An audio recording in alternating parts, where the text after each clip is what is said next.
3 दिवसांआधी सोनं खरेदी न करण्याचं पीएम मोदींचं आवाहन. आज केंद्र सरकारचा सोन्या चांदीबाबतचा मोठा निर्णय.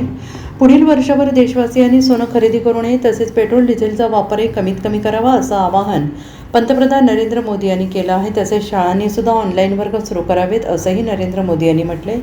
सलग 2 दिवस नरेंद्र मोदींनी देशवासियांना आवाहन केल्याने विविध चर्चा रंगल्या आहेत. याच दरम्यान नरेंद्र मोदींच्या या आवाहनानंतर केंद्र सरकारने महत्त्वाचा निर्णय घेतलेला आहे. सरकारने सोने, चांदी आणि इतर मौल्यवान धातूंवरील आयात शुल्क वाढवण्याचा महत्त्वपूर्ण निर्णय घेतला असून या वाढीव किमती आजपासून लागू होणार आहेत. सोने आणि चांदीच्या आयात शुल्कात मोठी वाढ करण्यात आलेली आहे. सोने चांदीवरील आयात शुल्क 6% 15% करण्यात आलेलं आहे. आजपासून 15% आयात शुल्क लागू करण्यात आलेलं आहे. सोन्या चांदीच्या आयात रोखण्यासाठी केंद्र सरकारचे हे महत्त्वाचे पाऊल असल्याचं बोललं जात आहे. तसेच सोने आणि चांदीच्या 15% आयात शुल्कमधील 5% आयात शुल्क कृषी विकास कामांवर खर्च होणार आहे.